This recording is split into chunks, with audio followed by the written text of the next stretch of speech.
3 True Disturbing Winter Horror Stories on the Open Road. Story 1, The Abandoned Highway. Sarah was desperate for a break from her mundane routine.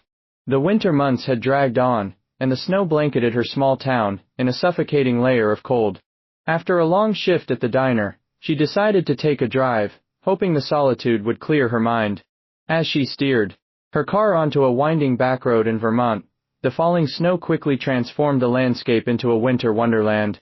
Yet, beneath its beauty, an unsettling silence hung in the air. The road was deserted, save for the occasional flake of snow swirling in her headlights. Hours seemed to stretch as she drove deeper into the wilderness, surrounded by towering pines draped in white. She felt a sense of freedom but also an undercurrent of dread that made her grip the steering wheel tighter. After a while, she spotted something unusual, a flickering light emanating from a run-down gas station. Intrigued and slightly unnerved, she pulled over. The building was a relic of the past, with peeling paint and a roof sagging under the weight of snow.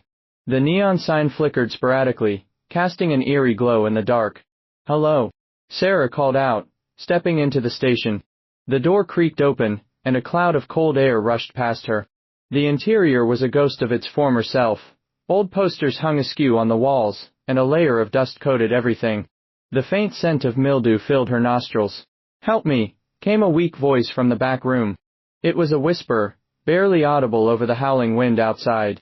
Heart pounding, Sarah moved cautiously toward the sound, each step echoing in the silence. As she pushed open the door, she was met with a horrifying sight. A man lay in the floor, his clothes tattered and his skin pale. His eyes were wide with fear and desperation. "Please, you have to get me out of here," he gasped, shivering uncontrollably. "He's coming back." Sarah felt her pulse quicken. Who's coming?" she asked, her voice trembling. Before he could respond, a low growl resonated from the shadows, vibrating through the room. A hulking figure emerged, cloaked in darkness, its eyes glowing with malice. Panic surged through Sarah. The man screamed, "Run! Look back!" Instinct kicked in. Sarah turned and sprinted for the door, but as she reached for the handle, the figure lunged, grabbing the man and dragging him back into the shadows. Sarah burst outside, her heart racing. She fumbled with her keys, the metal cold against her fingers. Looking back, she caught a glimpse of the creature, a monstrous silhouette standing in the doorway, a twisted grin stretching across its face. The engine roared to life, and she hit the gas, leaving the gas station behind. As she drove away, the night seemed to close in around her. She could still hear the man's terrified screams echoing in her mind, haunting her as the snowstorm raged on. For hours, she drove without stopping, the weight of what she had witnessed pressing heavily on her chest. Had it been real? The man's desperate plea. The figure. The road felt like a labyrinth, each turn drawing her deeper into the unknown. Story 2, The Hitchhiker. Jake had been looking forward to the holidays, but a sudden snowstorm forced him to take a longer route home through the desolate roads of New Hampshire. The snow fell thick and heavy, reducing visibility to mere feet. With every mile, the loneliness of the road crept into his bones, making him yearn for the warmth of home. As he drove, Jake noticed a figure by the side of the highway, an old man, shivering and waving. His heart raced, a warning echoing in the back of his mind. Yet, there was something in the man's eyes that compelled him to stop. "Need a lift?" Jake asked, forcing a smile as the man climbed into the passenger seat. "Thank you, young man," the old man replied, his voice raspy and cracked. He pulled his coat tighter around him, revealing a frail frame.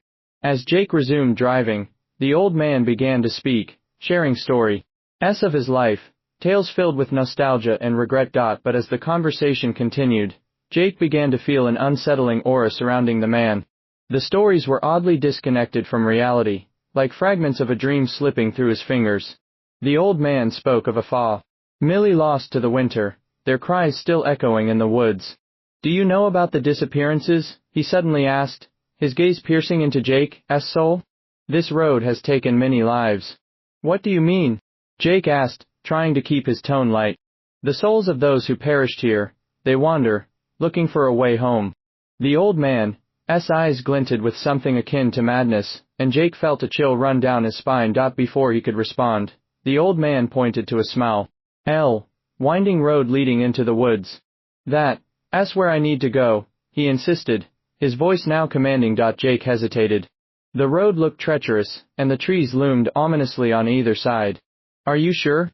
It doesn't look safe. I am sure, the old man replied, his tone leaving no room for argument. Reluctantly, Jake turned onto the road, the tires crunching over the snow. As they drove deeper, the atmosphere shifted, the air became thick with a palpable tension. The temperature dropped dramatically, and the trees seemed to close in around them. Stop here, the old man ordered suddenly, his voice cold and demanding. Feeling a knot form in his stomach, Jake complied, turning off the engine. This isn't a road, he muttered, unease creeping over him. The old man chuckled, a chilling sound that sent shivers down Jake's spine. This is where I belong. Before Jake could respond, he heard it, a low, mournful cry drifting through the trees, growing louder, echoing in the stillness. Panic gripped him as he turned to look at the old man, only to find his face twisted in a grotesque smile. Look behind you, the old man said, and Jake's blood ran cold. In the rearview mirror, shadows moved, figures emerging from the depths of the forest, their faces etched with sorrow and rage. They reached for him, their mouths opening in silent screams that echoed through the night. Jake slammed the car into reverse, his heart racing. He sped back onto the main road, glancing back to see the old man still sitting in his seat, grinning wider than ever. As he drove away, the howls of the spirits chased him, the cries of the lost growing fainter, but never fully fading. That night, Jake vowed never to pick up another Hitchhiker again. Story 3, The Cabin in the Woods. When a group of friends decided to escape the chaos of city life, they rented a secluded cabin deep in the Maine woods. The trip was meant to be a relaxing getaway, a chance to bond over hot cocoa and campfire stories. As they drove through the swirling snow, the atmosphere outside felt peaceful, but an underlying tension brewed among them. Upon arrival, the cabin appeared both inviting and eerie, its wooden exterior dark against the blanket of white surrounding it. The air was crisp and still, amplifying the soft crunch of snow beneath their boots as the unloaded their gear. As they settled in, laughter filled the air, and for a moment, the weight of their everyday lives melted away. That evening, they gathered around the fireplace, the flames crackling and dancing in the dim light. As they sipped their drinks, Mark, the group's resident storyteller, leaned in with a mischievous glint in his eyes. You guys know this place is rumored to be haunted, right? They say a family went missing in these woods years ago. The others chuckled, dismissing his comments, but Lisa felt an uneasy chill creep up her spine. What happened to them? She asked, half jokingly. They say their cries can still be heard at night, Mark continued, his tone growing serious. Especially in the winter when the snow blankets everything. It's like they trapped in the woods, forever searching for a way home. As the group teased Mark, Lisa glanced outside. The snow fell heavier, muffling the world beyond their walls. The wind howled through the trees, creating an otherworldly ambience. When the laughter died down, an unsettling silence enveloped them. Later that night, just as they began to drift off sleep, a haunting sound pierced the quiet, a distant, mournful cry. Startled, the friends exchanged glances, their expressions shifting from disbelief to concern. Did you hear that? Jake whispered, his voice barely above a murmur. It's probably just the wind, Mark reassured them, though his bravado faltered. Let's just try to sleep. Despite their efforts, sleep eluded them. The cries persisted, growing louder and more desperate. With every passing hour, the tension mounted, and Lisa's anxiety spiraled. I can't take this anymore, she said. I need to see what it is. Mark, ever the instigator, suggested they investigate. It'll be fun. I'll grab a flashlight and go check it out, he said, trying to sound brave. Reluctantly, the others agreed, and they bundled up, stepping out into the biting cold. The snow crunched beneath their feet as they ventured away from the cabin, the darkness swallowing them whole. The air felt thick with an unspoken dread, but curiosity pushed them forward. Following the sound, they reached a small clearing, where the trees parted. In the center stood an old, half-buried well, its stones weathered and cold. The cries seemed to emanate from its depths, twisting into heart-wrenching wails that echoed through the night. What the hell was that? Mark gasped, his bravado shattered. Those were the people from the stories, Lisa replied, wide-eyed. We need to leave. Now. As they hurried to gather their belongings, the temperature inside the cabin plummeted. An eerie silence fell, followed by a deafening knock at the door.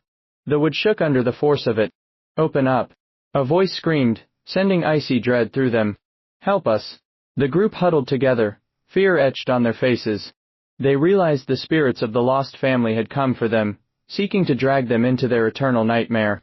Mark's earlier bravado vanished, replaced by sheer panic. Get to the car, he shouted, pushing past them. They bolted for the door, their hearts racing. But as they reached for the handle, it rattled violently as if something on the other side was trying to break in. With adrenaline coursing through their veins, they forced the door open and plunged into the night. The snow whipped around them, blinding them momentarily.